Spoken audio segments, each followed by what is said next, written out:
हाय traders, hi everyone. कल है Sensex expiry, देखते हैं कि किस तरीके से सपोर्ट रेजिस्टेंस काम करेंगे, कहाँ पर आप बाय या सेल कर सकते हैं। टेक्निकल देखते हैं और ओआई के हिसाब से बता दूंगा। हालांकि जो हमने बात की थी कल कि वो 24,050 के आसपास रेजिस्टेंस बन सकता है, 100 के आसपास गया, वहाँ से फिर रिवर्स हुआ, तो पर जो वो पुट पे पैसा बनना चाहिए था वो बना। अगर आप पुट कौन सी 2400 इन द मनी की पुट या उस टाइम के एट द मनी की पुट भी लेते तो आराम से आपको 30 रुपये मिल रहे होते। बाकी पुट्स में भी मिलते हैं, फिर बाद में कॉल भी बनी थी, वो भी कर सकते थे। ये 15 मिनट का चार्ट है। अब लगाते हैं इसको, निफ्टी देख लेते हैं पहले। ये रोशनी के अंग क्यों, एक सेकंड, उठा दिया ओहो,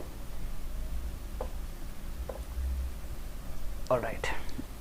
ये देखो, ये सिंपल सेटअप है। तो अभी जो रेजिस्टेंस है वो रेजिस्टेंस शिफ्ट हो चुका है। जो मेरा मानना है कि अगर मार्केट कल फ्लैट ओपन होती है, मतलब 81, 90, 60, तो मुझे लगता है कि रेजिस्टेंस फिर शिफ्ट हो जाएगा 100 से 200 के बीच में।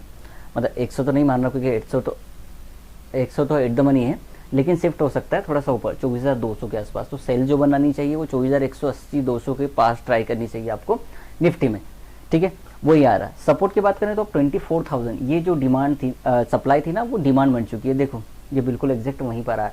तो 24,000, 24,980, 23,980 यहाँ पर एक आ रहा है आपका सपोर्ट निफ्टी के लिए। रजिस्टेंस 200 पर शिफ्ट हो चुका है। अब ओआई का डेटा भी देखोगे तो वो यही बताएगा।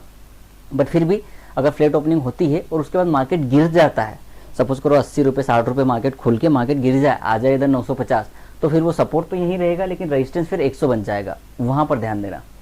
अब ये मैं सेंसेक्स में बात करता हूँ, क्या कर सकते हैं।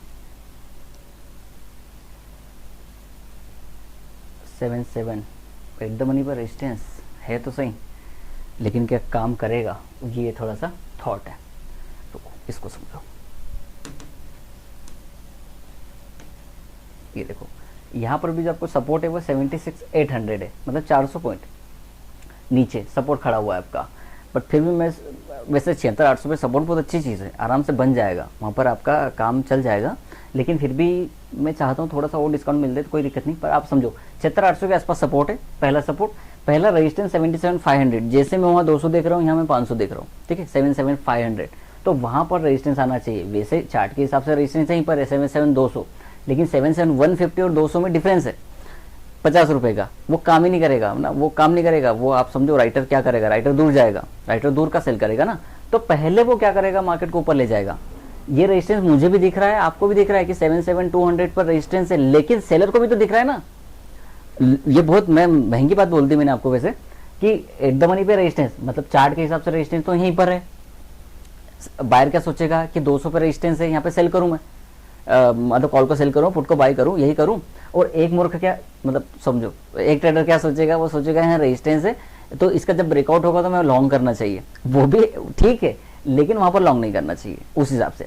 या हल्का सा नीचे आए 77, 76,800, लॉन्ग करो।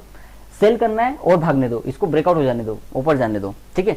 तो वहां पर जो ट्रेपिंग होगी उस सेलर के हिसाब से, 500 के सेलर या 450, वैसे 500 का ही सेलर होता है, 400-500 का सेलर जो है वो उसको ऊपर लेके जाएगा। तो ये जो कॉल बायर है, ये जब बेट महंगी करेगा प्रीमियम, एंड देन शॉर्ट करके पैसा बने। 77,500 पहला रेजिस्टेंस है, और 77,800 से लेके 78,000 के आसपास आपका बनेगा दूसरा रेजिस्टेंस। तो ट्राई करें कि कल थोड़ा सा मार्केट को ऊपर जाने दें, गैप अप हो जाए तो मतलब थोड़े लड्डू बांट देना मोहल्ले में, वो कर सकते हैं। या मंदिर जाते तो नारियल चढ़ाए ना। तो 77,500 के आसपास अच्छी सेल बन सकती है। अगर वो भी ब्रेक हो जाए या उसके ऊपर गैप अप हो जाए, तो फिर आप थोड़ा ट्राई करना कि मार्केट आपको 800 तक दिखे, 77,800 तक, तो सेल बहुत प्यारा बनेगा। ओके, बाकी लॉन्ग तो यहीं बनना चाहिए 76,800 के आसपास। बट इस लेवल को भी ब्रेक कर जाए, सपोज करो कि मार्केट खुलते ही से इसको निकाल दे, तो फिर 76,600, मतलब 76,600 के आसपास एक अच्छा सपोर्ट मिलेगा। वहाँ पर एक डिमांड का एरिया है और वहाँ पर राइटर भी बैठा होगा पुट का, तो वो अच्छे से काम करेगा, वहाँ पर सेल करना है। बाकी तो बढ़िया है, एंजॉय कीजिए अपने गेम को, सही तरीके से काम कीजिए। और जो लोग कह रहे हैं कि भैया आपका प्रेडिक्शन काम नहीं करता, भाई नहीं करे, नहीं करे, नहीं गिरे, नहीं गिरे, चीज़ें हम प्रेडिक्ट करते हैं, कभी सही होती है, कभी गलत हो जाती है, पर इसका मतलब ये नहीं कि हम नुकसान करके बैठते हैं। स्टॉप लॉस, रिस्क मैनेजमेंट 100 बार बोलता हूँ, पूरा वीडियो खत्म होने के बाद ये चीज़ें 100 टाइम बोलता हूँ मैं, ठीक है। भाई स्टॉप लॉस लगा, भाई रिस्क मैनेजमेंट कर। आप गलत होते हो सही होते हो वो मायने नहीं रखता, कितना जा रहा है और कितना आ रहा है ये मायने रखता है।